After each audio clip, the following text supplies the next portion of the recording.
ছাত্ৰী হয় ছাৰ মই এটা প্ৰশ্ন আছে আপোনালোকে মই ভাবোঁ আমাৰ মগজুৱে শব্দতকৈ দৃশ্য বেছি আকৰ্ষণ কৰে যদি উদাহৰণস্বৰূপে আপোনাক কওঁ পাৰ বুলি যদি কওঁ তেতিয়া শব্দটোতকৈ তাৰ ছবিটো আমাৰ মনলৈ আহে গতিকে মই ভাবোঁ যে শিক্ষা বা সমাজতন্ত্ৰৰ দৰে বিষয়সমূহ এনে দৃশ্যৰ দৰে গঢ়ি তুলিব পৰা কিবা উপায় আছে নেকি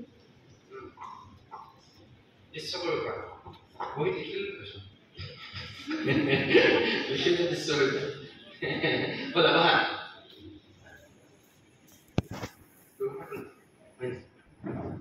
ছবিলে পেলাই পেলাই বলি হয় ছবিতকে এটা উপযোগী বস্তু আছে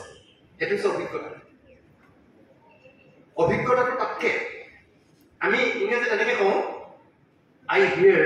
মানে মই শুনো আই ফৰগেট আই সি আই ৰিমেম্বাৰ মই দেখোঁ আৰু মই মনত ৰাখোঁ আই ডু আই লাৰ্ণ মই কৰোঁ আৰু মই শিকোঁ এতিয়া সমাজতন্ত্ৰৰ বিষয়টো লৈছোঁ সমাজতন্ত্ৰৰ বিষয়বিলাক চব সমাজত থকা বিষয়বস্তু তুমিতো কৈ দিবাগে সমাজৰ কথাবিলাকতো আমাৰ প্ৰব্লেমটো সেইটোৱেই ভাওনাখনৰ বিষয়ে কিতাপত পঢ়ি থাকিবলৈ দিয়ে আকৌ ভাওনাখন চাবলৈ নিদিয়ে ভাওনা এখন তাক কৰিবলৈ দিব লাগে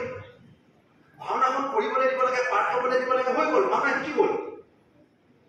এতিয়া ভাওনাখন কৰিবলৈ নিদিয়ে মাক বাপেকে ধৰি ভাওনা চাওঁ কিতাপ পঢ়া তাৰ এতিয়া ক্লাছ 10 বিভিন্ন সংস্কৃতিৰ বিষয় আছে জনজাতীয় সংস্কৃতিৰ বিষয় আছে তিৱা ডান্স এটা দেখুৱাব লাগে তিৱা গাঁওখনলৈ নিব লাগে মিচিং গাঁওখনৰ এদিন থাকিবলৈ দিব লাগে মিচিং গুমৰাগত নাচিবলৈ দিব লাগে পাকিস্তান এদিন লৈ যাব লাগে লৈ গৈ একেলগে ঝুমুৰ নাচিবলৈ দিব লাগে আমাৰ সেইটো নিদিয়ে আমি কি কৰোঁ বুজিছা চ' মই আই চিটো নাই পোৱা শুনাত দেখাটো মোক পোৱাই নাই চ' আই টু কৰিব লাগে মই জীৱনত কিতাপ পঢ়াৰ পৰা সময় আঁতৰাই মোৰ নিজৰ জীৱনত যদি চাওঁ মই কিতাপ পঢ়াৰ পৰা সময় আঁতৰাই মই কামখিনি কৰি দিওঁ এতিয়াও মই কৰি থাকোঁ মই সেইকাৰণে জানো বাগিচাৰ কথা মোক ক'লে মই চব কৈ দিব পাৰিম কাৰণ মই বাগিচাত থাকোঁ নাচোগে মিচিং গাঁওখনৰ কথা ক'লে আনকি ভাষাতকৈ মই কথা পাতিব পাৰিম কাৰণ মই তাত থাকোঁ মোক কোমৰাত নাচিবলৈ নাচি দিম মই অন্যতম গাবলৈ হ'লে গাই দিম মই বড়ো গাঁওখনত নাচোঁ বড়ো চিকলা নাচিবলৈ মই লগত নাচি দিব পাৰিম এতিয়া গান এটা গাবলৈ দিলে মই গাই দিব পাৰিম এতিয়া তিৱা ডান্স এটা মই নাচি দিব পাৰিম এতিয়া তিৱা গান এটা গাই দিব পাৰিম এতিয়া বুজিলা কথাটো মোক যদি খেল এখন খেলিব লাগে বোলে ক্ৰিকেট খেলিব লাগে মই খেলি দিব পাৰিম লগত ভলী খেলিব লাগে খেলি দিব পাৰিম লগত বিহু এখন মাৰিব লাগে মাৰি দিব পাৰিম নাটক এখন কৈ দিব লাগে কৈ দিব পাৰিম গান এটা গাই দিব লাগে লগত গান দিব পাৰিম চব পাৰিম আৰু সেই পঢ়াটোৱে অকল পাৰফৰ্মেঞ্চৰ পৰা নহয়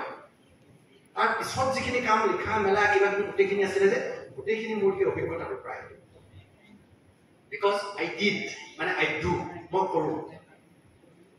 হ'ল মই তোমাক চোৱাটো বাদ দিলোঁ পৰা দিলে চান্স পালে কৰি দিলে হ'ল